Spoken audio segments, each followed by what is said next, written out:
The Korean Mafia boss forgot I was his wife and chose his mistress. But the truth found him too late. The first time my husband forgot me, I forgave him. The second time I almost forgave him. But the night he stood under a crystal chandelier, held another woman's hand, and called her his future wife, something inside me finally went cold. Not broken, cold. There is a difference. I was standing inside the Golden Crane Hotel ballroom with a silver tray in my hand and a black waitress uniform on my body. My shoes hurt. My collar was tight. My hair was pinned back neatly because invisible women are expected to look clean while people step over their hearts. To the rich guests in that room, I was nobody. Just Amara, the black waitress, the woman who poured champagne, the woman who smiled even when men snapped their fingers at her. The woman who moved out of the way when diamonds passed.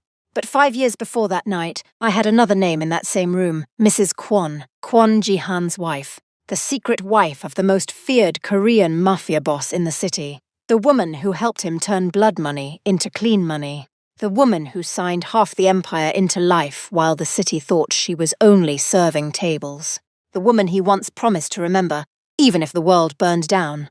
Then the world did burn. And he forgot me. The ballroom was full of quiet danger. Men from the Kwon Council stood near the walls in black suits, hands folded in front of them, eyes moving without moving their heads. Old Korean uncles whispered in corners. Security guards wore hotel uniforms, but I knew the difference between a waiter and a man trained to reach under his jacket in 1 second. That was Ji-han's world. Beautiful lights, soft music, sharp knives hidden under silk. Then there was him, Kwon Ji-han, my husband, tall, cold, powerful, dressed in black like the night owed him respect. Every man in that room lowered his voice when he passed. Every woman looked twice, even with his lost memory, even with 5 years stolen from him. Danger still recognized him as its owner. And beside him stood Bae Sori, his mistress, the woman who found him after the accident. The woman who told him his name was something else. The woman who kept my pictures hidden, blocked my visits, fed him sweet lies, and called it love.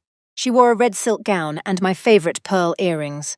My earrings, the ones Ji-han bought me after our first legal hotel deal closed. Seeing them on her ears hurt more than the diamond ring in his pocket.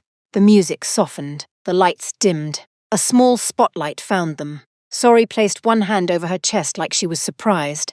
But I saw the smile she tried to hide. She knew this moment was coming. She had planned it. She had asked the event planner to place me on champagne service. She wanted me watching. She wanted me carrying drinks while my husband chose her. She wanted public humiliation. Ji-han reached into his jacket and pulled out a velvet box. My fingers tightened around the tray. No, not here. Not with my earrings on her. Not in my hotel. He opened the box. A diamond ring flashed under the chandelier. Sori gasped. The crowd leaned in. Ji-han looked at her with the same serious face he once gave me under courthouse rain. You stayed when I had nothing, he said. You were the first face I saw when I woke up. You gave me a life when I did not know who I was. Marry me. The room melted. Women sighed. Men clapped. Sori covered her mouth. Yes, yes. Ji-han, applause filled the ballroom like thunder. I took 1 step back. A waiter bumped my elbow. One champagne glass tipped over and shattered against the marble floor. The applause died. Every eye turned to me. Sori looked over Ji-han's shoulder and smiled, not warmly, like a woman watching a wound open. Oh dear, she said loudly. The waitress ruined the moment. A few guests laughed. I bent down to pick up the broken glass. Then Sori walked toward me, slow and sweet, making sure every camera followed her. She stopped close enough for me to smell my perfume on her skin. A waitress can wear a clean uniform, she said, but she should still know her place.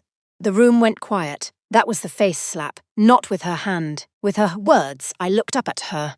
She leaned lower and whispered, You can stare all you want, Amara. A waitress can wear a ring in secret, but that does not make her a wife. My heart stopped. She knew. Of course she knew. She had known for years. She had not stolen my life by accident. She had studied it first. Ji-han stepped forward. Enough, he said. For 1 foolish second, my heart betrayed me. I thought he remembered. He looked at my face with a strange pain in his eyes. Have we met? He asked. The whole ballroom froze. Sori's hand slid around his arm. She worked at one of your smaller restaurants years ago, she said quickly. Nothing important. Nothing important. 5 years of marriage. 2 years of building, a ring hidden under my blouse. 1,000 nights waiting for memory to return. Nothing important. Jihan looked at me again. Is that true? I stood slowly. My knees wanted to shake, but I would not give them the satisfaction. Yes, I said. I used to work for you. Sori smiled wider. See, just staff. The words moved through the room like a knife. I looked at Jihan, then at Sori, then at the council men, watching from the walls. They all thought I had lost. They thought the black waitress had been embarrassed in front of the Korean Mafia boss and his beautiful mistress. They thought betrayal had finally finished me. They were wrong. I picked up the broken glass, placed it on my tray, and gave Sori the calmest smile I had left. Congratulations, I said. I hope you enjoy what you stole. Her smile twitched. Jihan's eyes narrowed. What did you say? I turned away. Nothing important, Mr. Kwon. Comment prompt. If you were Amara, would you expose them right there, or walk away and return stronger? Comment. Walk away if you believe silence can be a setup for revenge. That night, I left the Golden Crane through the staff entrance. My uniform smelled like champagne. My hands had tiny cuts from the glass. My heart felt strangely clean, because I finally understood. Waiting had become a cage. Love had become a place where I kept bleeding quietly so he could heal comfortably. No more. By sunrise, my counterattack would begin, and by the time Kwon Ji-han remembered I was his wife, the truth would find him too late. Before Kwon Ji-han became the man who forgot me, he was the man who saw me. That was how love started. Not with flowers, not with diamonds, with being seen. I met him at a late-night jazz club called Blue Saint, where I worked double shifts and pretended my feet did not hurt. Rich men came there to drink, lie, cheat, and hide behind expensive smoke. I was 28. My mother's bakery was failing. My accounting degree was unfinished. My rent was late, and my smile was something I wore for tips. Jihan came every Thursday at 11:40 p.m. Always alone, always in black, always sitting at table 9, facing the door. He never ordered alcohol, only black coffee and pear tea. The staff whispered about him like he was a ghost with a bank account. They said he ran the Kwon family. They said ships moved when he said move. They said clubs paid because he said pay. They said men who crossed him suddenly became very polite or very gone. I believed half of it. The other half, I learned later. One night, a drunk businessman grabbed my wrist because I refused to give him my number. Girls like you should be grateful, he said. Before I could answer, the club went silent. Jihan stood from table 9. He did not shout. He did not touch the man. He simply said, "Let her go." The businessman laughed until he saw the owner lower his head. Then he let me go. Jihan walked to me, looked at my wrist, and said, "Ice, 10 minutes, not more." I stared at him. "Are you a doctor?" "No," he said. "I just know what damage looks like." That was the first real thing he ever said to me. After that, he started walking me to my car. Then he sent his driver when he could not come. Then one night, after someone followed me home, he brought me to a private room above one of his restaurants and told me the truth.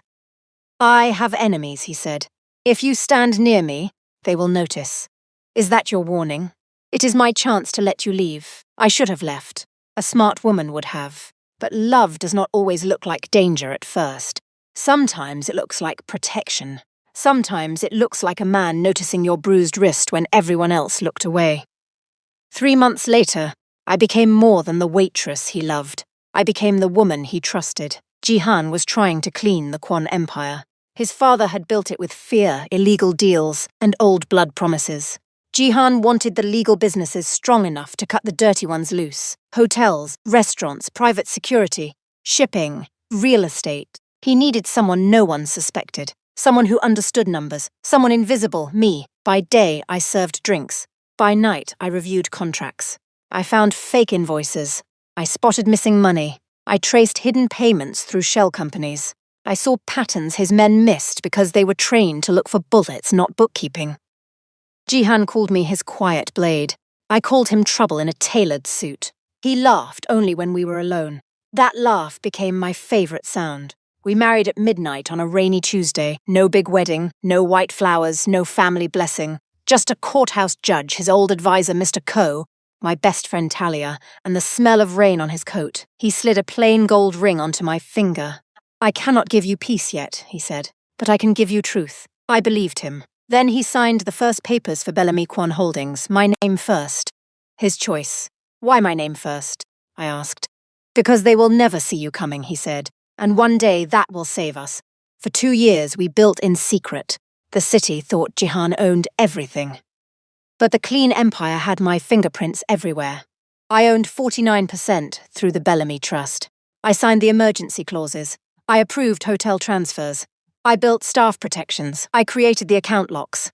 I held the hidden identity that could stop the Kwon family if they ever turned on me. Then came the airport night. Jihan was supposed to fly to Busan to meet his uncle, Kwon Dae-sik, a man who smiled like a priest and threatened like a snake. Dae-sik wanted the old empire back. Dirty money, fear, obedience. Jihan wanted him out.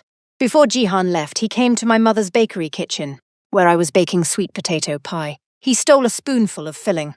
I smacked his hand. He laughed. You burned the crust, he said. I did not. It smells like smoke. It smells like love. He kissed my forehead. I would eat ashes if your hands made them. That silly line became one of my favorite memories. Then he took a blue ribbon from the counter and tied it around my wrist.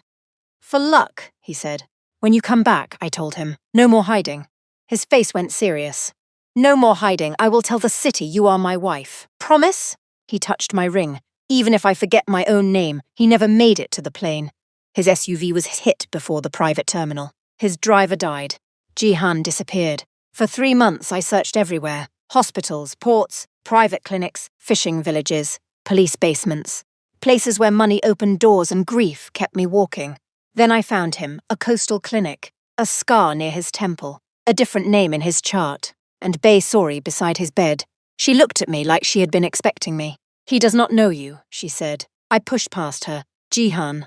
He looked at me. No recognition, only pain. Who are you? He asked. That question killed something in me. The doctors warned me not to push. His brain had survived trauma. Strong emotional pressure could trigger seizures, confusion, even deeper damage. So I waited. I told myself love was patient. I told myself the truth would return. But Sori built walls around him. She told him I was a greedy woman. She told him I wanted money. She told him I had betrayed him. She told him she saved him from the sea, even though later I learned she had found him after someone else pulled him from the wreck. 5 years passed. He did not remember. And while he forgot, I protected everything. I blocked Dae-sik's takeover. I paid staff salaries when accounts were frozen. I cleaned contracts. I fought board panic. I stayed invisible because I thought the man I loved was still somewhere inside him. That was my mistake. I thought loyalty meant waiting. But sometimes waiting becomes self-betrayal. Sometimes the woman who keeps forgiving becomes the woman everyone learns to use. After the proposal, I went home to the apartment above my mother's old bakery. Not the Kwon mansion. Not the penthouse. Not the hotel suite that had my name buried in its ownership papers. I went where I still knew who I was. Cinnamon in the walls. Rain tapping the windows. Old wood floors. My best friend Talia Reeves was waiting at the kitchen table with a legal folder and a face full of thunder. Talia was my lawyer, my sister, in everything but blood, and the only woman in the world who could look at my silence and hear screaming. He proposed, she asked. I nodded. In public, I nodded again. With your earrings on her, that was when my throat tightened. Yes. Talia closed her eyes. Amara, I'm fine. No, you're calm. That is worse. I took off the waitress apron and folded it slowly. For years, that uniform had been my disguise. People confess around staff. They forget waitresses have ears. That was how I heard Dae-sik's men discussing fake invoices. That was how I learned Sori had entered the private archive. That was how I found out the Kwon Council planned to approve her as Jihan's future wife. That was how I learned Sori had ordered my name removed from the staff database so I could not enter executive floors anymore. She wanted me erased from every doorway. But she had forgotten something. I built the locks. Talia opened the folder. Everything is ready. Separation filing, trust activation, emergency board notice, asset freeze, hotel control transfer, fraud packet, security footage request, council notification, federal report. I stared at the papers. My hands did not shake. That scared me. Talia pushed a pen toward me. Once you sign, this becomes war. I laughed softly. Talia, I married a Mafia boss. It was always war. I just kept calling it love. Outside, thunder rolled. I signed the first page, then the second, then the third. Each signature cut a rope inside me. Secret wife, silent partner, Hidden shield. Forgotten woman. Cut. At 2:13 a.m., Bellamy Kwan Holdings woke up. Every emergency clause Jihan and I created went active. Every account Sorry touched was flagged. Every clean asset moved beyond her reach. Every hotel camera file was copied to 3 servers. Every board member received notice that the hidden co-founder had called an emergency meeting. Every Kwan council elder received 1 sentence. Amara Bellamy Kwan is no longer waiting. By morning, the first door closed. Sorry tried to enter the private east wing of the mansion. Denied. She tried to approve wedding expenses. Denied. She tried to access the bridal suite. Denied. She tried to move money from the restaurant group. Frozen. She called Jihan crying before breakfast. By noon, he called me. I watched his name appear on my phone for the first time in months. Kwon Jihan. My husband, my almost. My too late, I answered. Where are you, he asked. No greeting. Still commanding. Still used to doors opening. The waitress quit, I said. Then I ended the call. Talia looked proud. That was cold. No, I said. That was overdue. At 3 that afternoon, I checked into the Black Orchid Hotel under my real title. Amara Bellamy, chairwoman of the Bellamy Trust. I changed out of my old life. Cream suit. Gold earrings. Hair down. Wedding ring on my finger not hidden under my blouse. It was not a glow-up because I suddenly became beautiful. I had always been beautiful. It was a glow-up because I stopped asking pain for permission to stand tall. Comment prompt. Comment power reversal. If you knew the moment she stopped begging was the moment she started winning. That evening, Talia received a message from one of our private investigators. Sorry had made her next move. She had gone to the Kwan Council and claimed my marriage certificate was fake. Forgery. Fraud. A desperate waitress trying to steal from a confused Mafia boss. Talia placed the phone in front of me. She is forcing a public council review before the engagement gala. I smiled. Good. Good? Yes. Let her build the stage higher. Talia studied me. You want the reveal public? No, I said. She does, and for the first time all night I felt something warm behind my ribs. Not hope, not love. Strategy.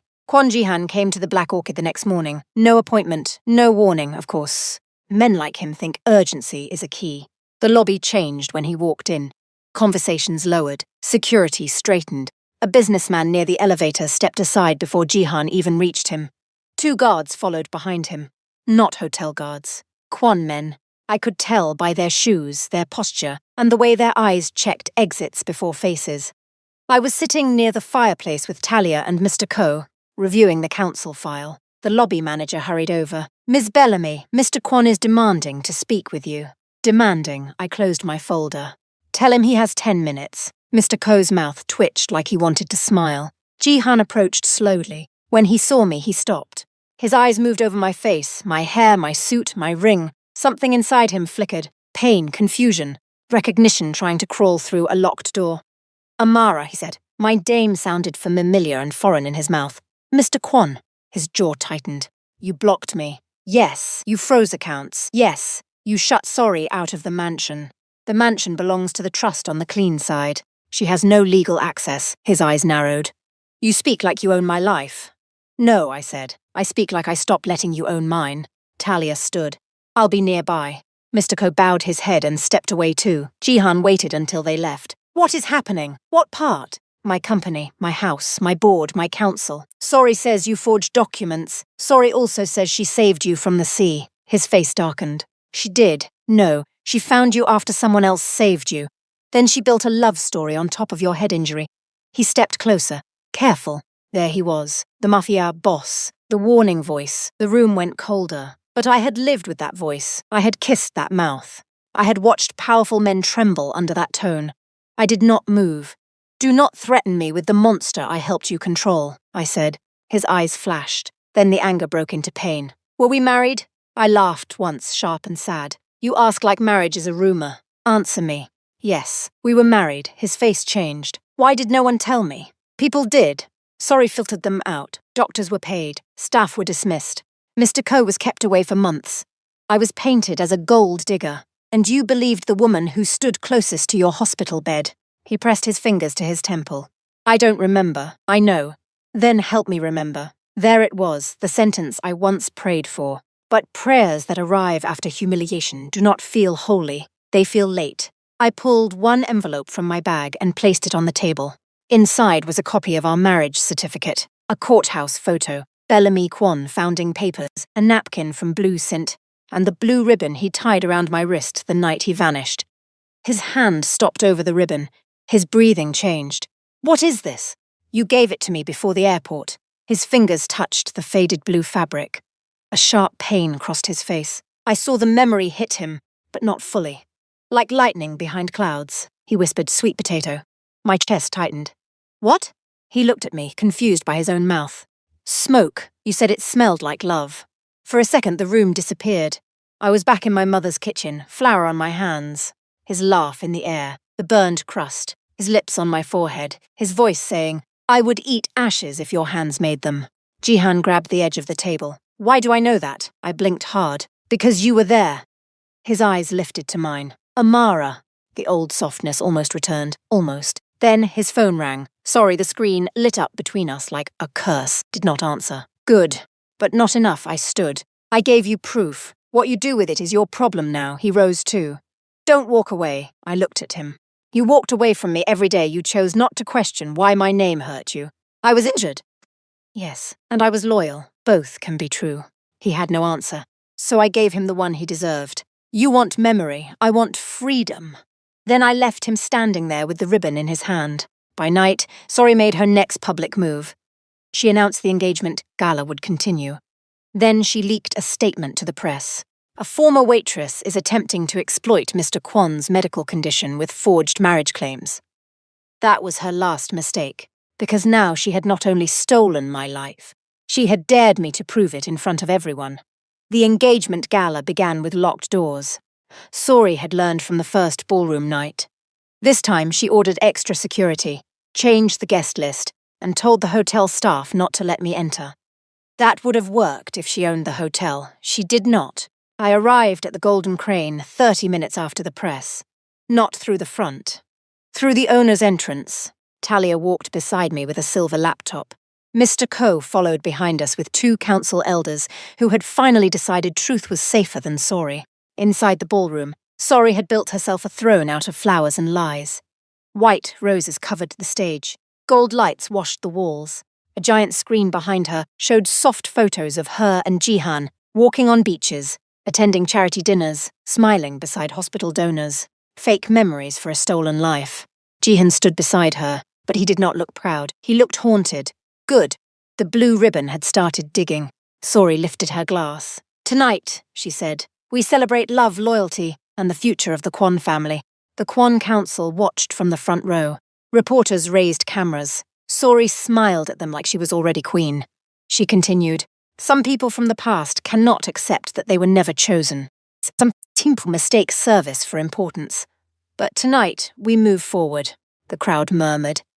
Then she looked straight toward the staff entrance where she thought I would be blocked. "A waitress can dream," she said, "but dreams do not make her Mrs. Kwon." That was when the main screen went black. The music cut. The ballroom doors opened. I walked in, not as a waitress, not with a tray, not with my head down. I wore a white tailored dress, my wedding ring, and the calm face of a woman who had already won before she entered the room. Every camera turned. Someone whispered, "That's her," another said. "The waitress?" A third voice answered, "No, that is Amara Bellamy." Sori's smile vanished. Jihan stared at me like memory had wrapped a hand around his throat. I walked to the stage. Security moved to stop me. Mr. Ko raised one hand. The guards froze. That was Mafia power, not shouting, not chaos. One old man's hand telling every trained body in the room who truly had authority. Talia stepped forward. "This event is now under legal review." Sori laughed too loudly. "You are embarrassing yourself." "No," I said. "You already did that for me. I just came to correct the record." The screen behind us changed. First slide. Marriage certificate. Kwon Jihan and Amara Bellamy. Second slide. Courthouse photo. Third slide. Bellamy Kwon Holdings. Founding ownership. Fourth slide. Emergency protection clause. Fifth slide. Unauthorized transfers linked to base S. Ori. The room erupted. Sori spun toward Jihan. "She forged this." Talia lifted a folder. "These documents were verified by the court, the corporate registry, 2 banks, and 3 independent forensic examiners." The screen changed again.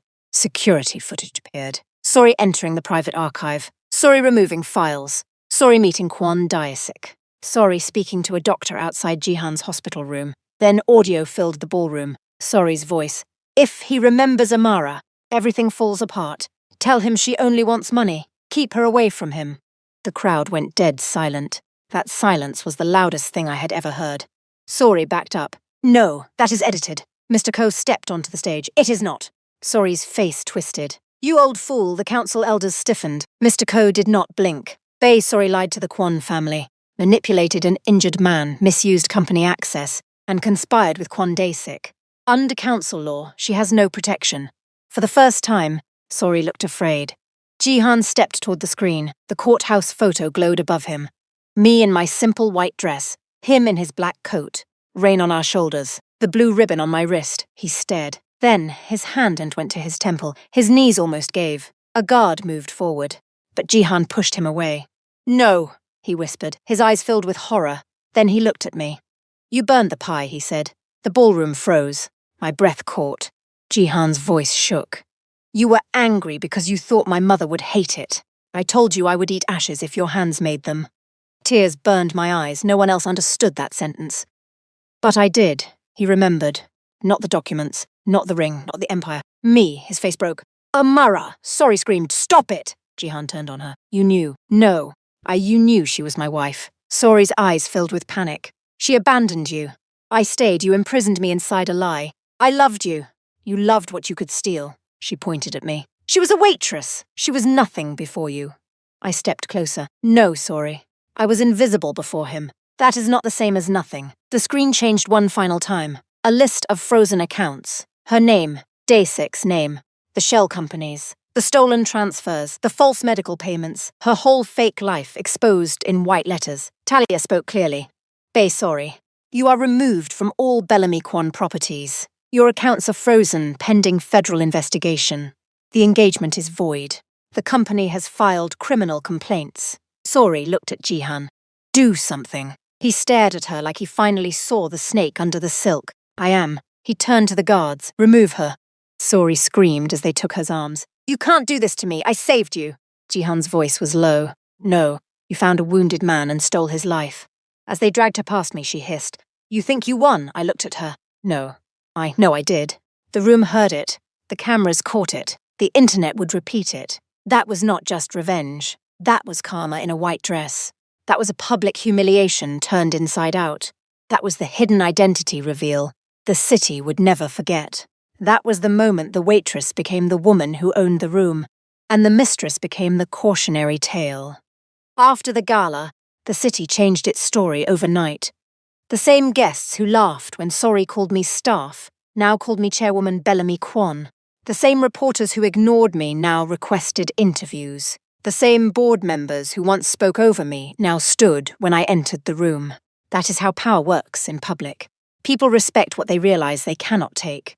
Sorry was arrested 3 days later. Fraud conspiracy, medical interference, corporate theft, identity manipulation. Daesik tried to flee through a private airfield, but Mr. Ko had already closed his accounts and blocked his transport. The old council abandoned him before sunrise. That was the thing about Mafia loyalty. It looked strong until money stopped moving. By the end of the week, the dirty side of the Kwon family was under investigation. Jihan stepped down from daily control. I became interim chair of the clean companies. Some headlines called it betrayal.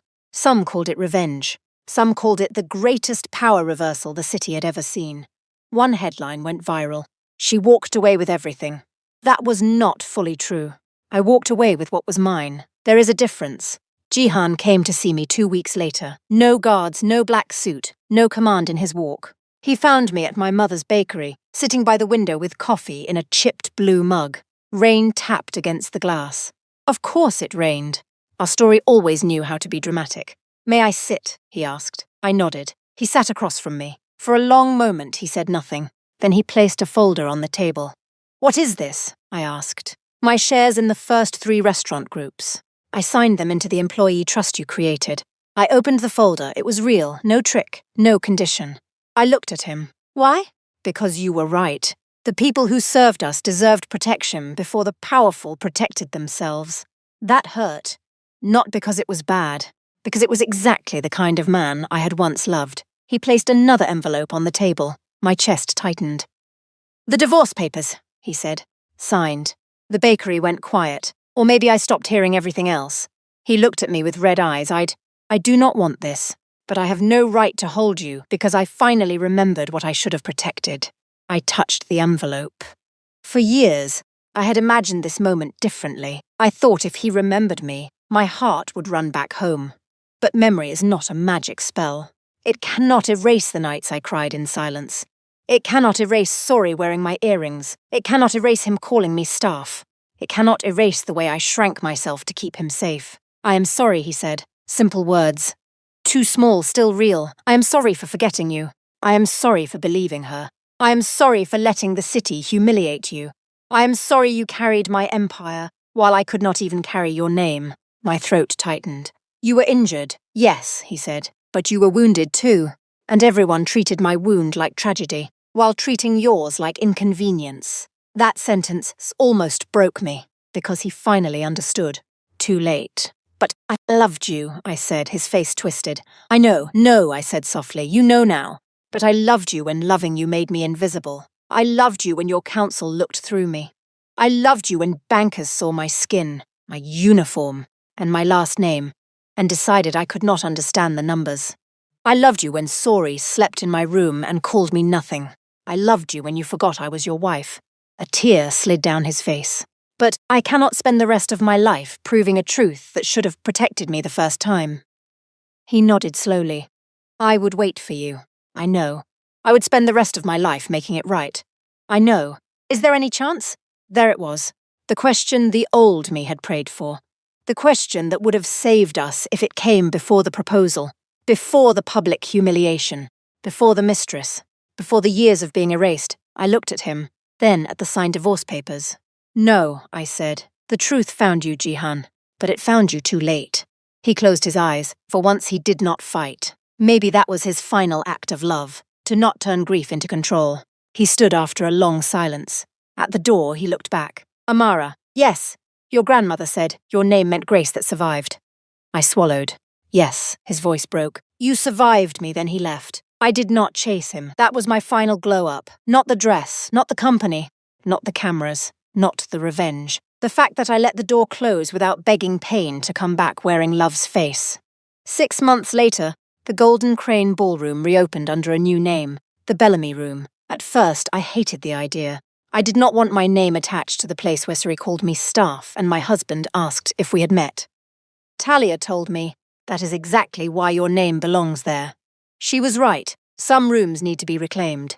The reopening night was not a Mafia party. No fake engagement, no council threats, no red dress, no stolen earrings. It was a scholarship dinner for women rebuilding their lives after betrayal, workplace humiliation, financial abuse, and emotional erasure. Every waitress working that night had her name printed clearly on her badge. Every staff member had full pay, health benefits, legal support, and a path to management. I made sure of that, because I knew what it felt like to be invisible. And I knew invisible women often carried the whole room. I stood on the same stage where Sorry's lies had fallen apart. The chandeliers glowed above me. The city watched again. But this time, I was not holding a tray. I stepped to the microphone. 6 months ago, I said, I stood in this room as a waitress. I was laughed at. I was dismissed. I was called nothing. Many people saw a woman being humiliated. They did not know they were looking at the woman who owned the room. The audience went silent. I used to think being chosen was the greatest proof of love. I was wrong. Being respected is greater. Being safe is greater. Being honest with yourself is greater. I took a breath. I was betrayed. I wanted revenge. I made my counterattack. I watched karma do what karma does. I had my comeback. I had my hidden identity reveal. People said she walked away with everything. People said she won. A small smile touched my face. But winning was not taking back a hotel. Winning was taking back my voice. Applause rose slowly, then stronger. I waited until the room settled. The moral is simple. Never let someone else's memory decide your worth. If they forget who you are, remind yourself first. And when the truth finally comes, make sure it finds you standing, not waiting. The applause became louder. This time, I accepted it. Not because I needed approval, because I had earned peace. After the dinner, a young waitress stopped me near the exit. Mrs. Bellamy? Yes, she looked nervous. I just wanted to say, when you said invisible women carry the room, I felt that. I smiled at her. What is your name? Naomi. Naomi, I said. Never let anyone make you feel lucky to be noticed. Make them lucky to know you. Her eyes filled with tears. Thank you. Outside, the rain had stopped. The pavement shone under the streetlights. A hotel employee handed me a small envelope. No sender, she said. I knew the handwriting before I opened it. Amara, I saw your speech. You were right. Truth came too late for us, but not too late for you. I am proud of the woman you became, even though I know you became her because I failed the woman you were. I will not ask again. Live free. Jihan, I read it once, then I folded it and placed it in my purse. Not against my heart, not in a secret drawer, just my purse. A memory, not a chain. A reporter near the front doors called out, Mrs. Bellamy, what would you say to women who feel forgotten? I stopped. Cameras lifted.